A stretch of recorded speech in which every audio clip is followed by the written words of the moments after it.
Jericho, a Hebrew Bible story about Joshua, and about Joshua's protest, about Joshua's resistance, and Joshua's triumph. Joshua Fit the Battle of Jericho is not just a spiritual, and Paul Robeson's first 1927 session for Victor Records, it's also a sermon of many leading preachers over the decades. So let's listen to a little bit of that. Wind up, and this is our last recording.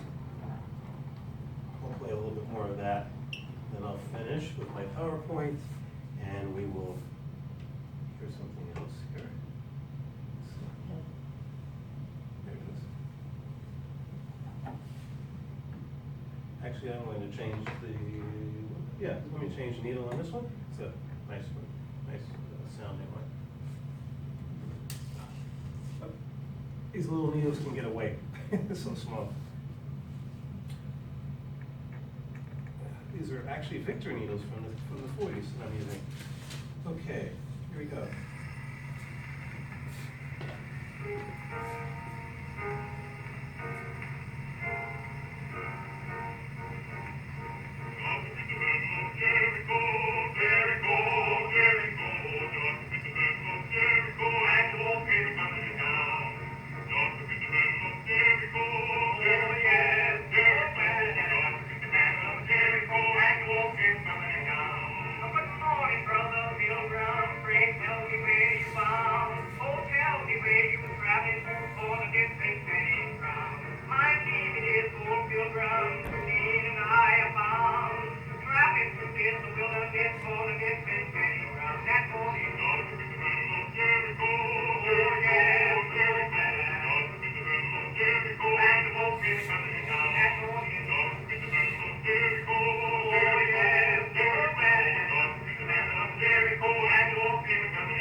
The first recording session of Paul Robeson, the young Paul Robeson, after it was about 1927 on Victor, with Lawrence Brown, his accompanist, who also was his arranger, and that was who you heard the second voice. And this particular arrangement of Joshua Fit the Battle of Jericho is iconic, famous, as are all of the other Paul Robeson, Lawrence Brown recordings. The backside is By and By, another, almost a lullaby spiritual.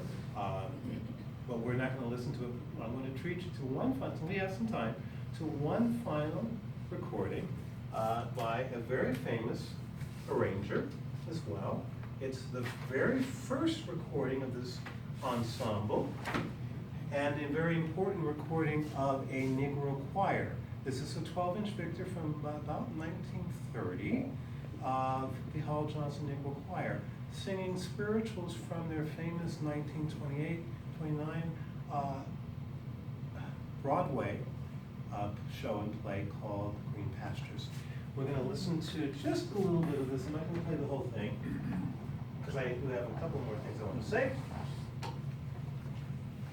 But you will hear the, if you will, the complete maturation, the maturing of the Negro spiritual, especially in how Johnson brings it out in terms of the arrangement. This is the Negro spiritual that became very famous because these recordings were made at the time of radio. When radio programs were playing these recordings on, nationally, when you heard from Duke Ellington, at the Cotton Club, you had the Chesterfield cigarette program of Cab Calloway. Well, Hal Johnson also sponsored, and others, other ensembles were sponsored through the radio. So let's listen to a little bit of this. We begin with Essicle, Saw the Wheel, and then Swing Low, Sweet Chariot.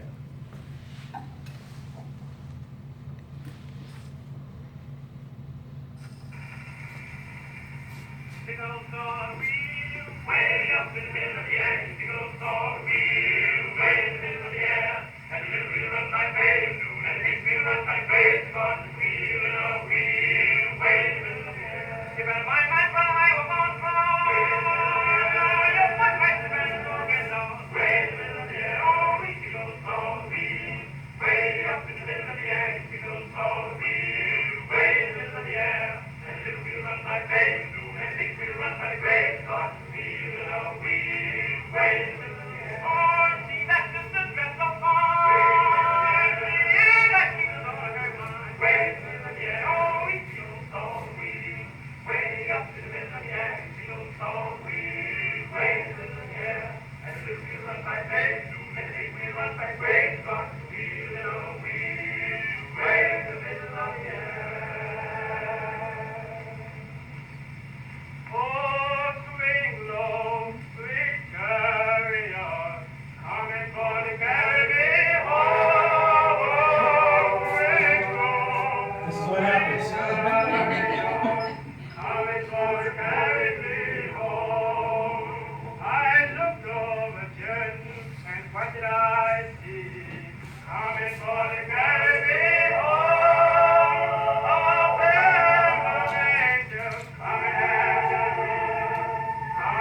Classic, iconic sound of the Negro spiritual and early recorded sound.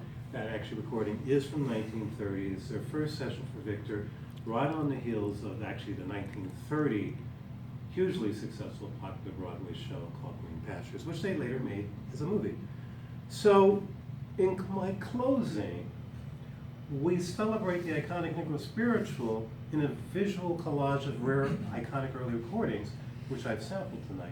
These spirituals, first titled as slave songs 150 years ago by abolitionist musicologists, have continued to be critical sources for faith, survival, triumph, and resistance, not only for enslaved Africans become African Americans, but cross-generationally and cross-culturally for the freedom movements of the 1960s and 70s, the civil rights movement, the Vietnam War and peace movements, the women's movement, the LGBTQ movement, and in our recent times, the Occupy and Black Lives Matter movements.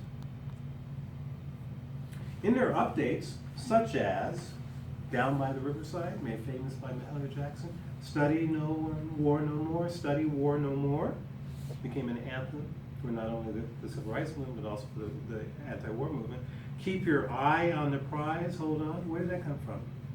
Keep Your Hand on the plow, hold on. Ain't gonna let nobody turn me around, turn me around, turn me around. Ain't gonna let nobody. That's a civil rights song coming out of the Negro spiritual.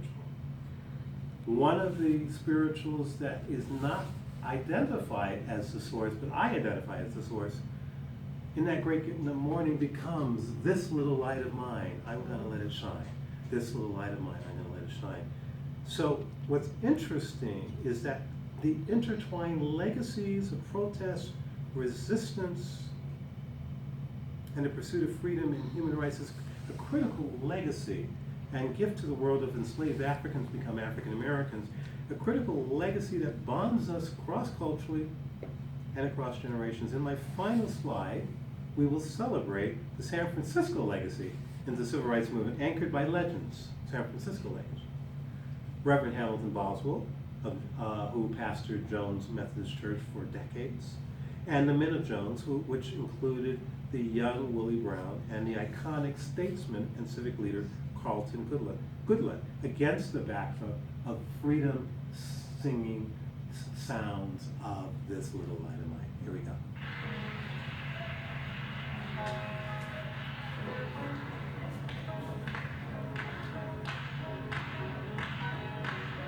What year? The song is, this recording is from 1962.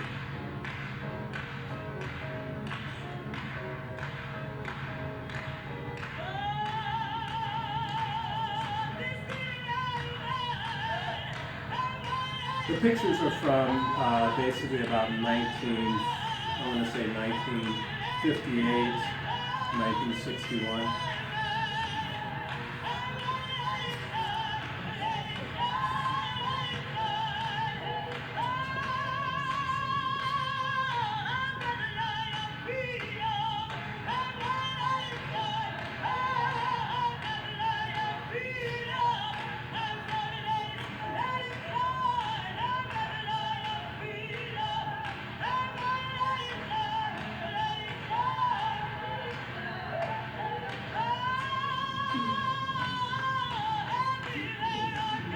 And you can hear and see and feel in that great getting up morning, fare thee well, in that great getting up morning, fare thee well. So it becomes this other song, even though it's a separate song of its own identity, but it has the same inspirational, critical essence of the earlier.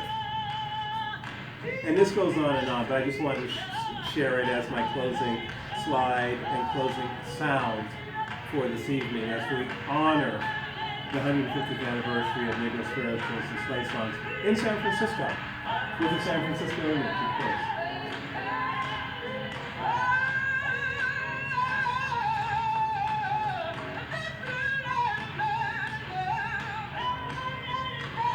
And we can go to any church, black church here in San Francisco today.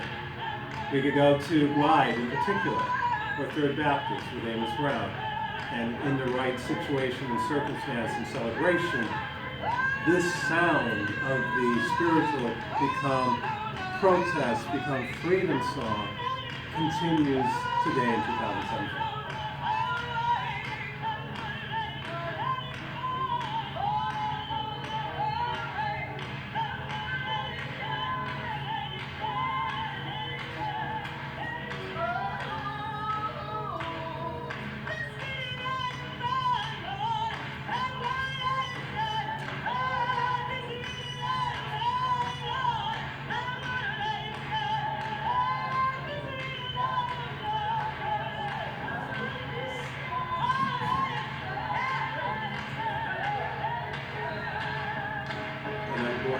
Finish with that and come back to our first image if I can, which I believe I can. Let's see how this looks.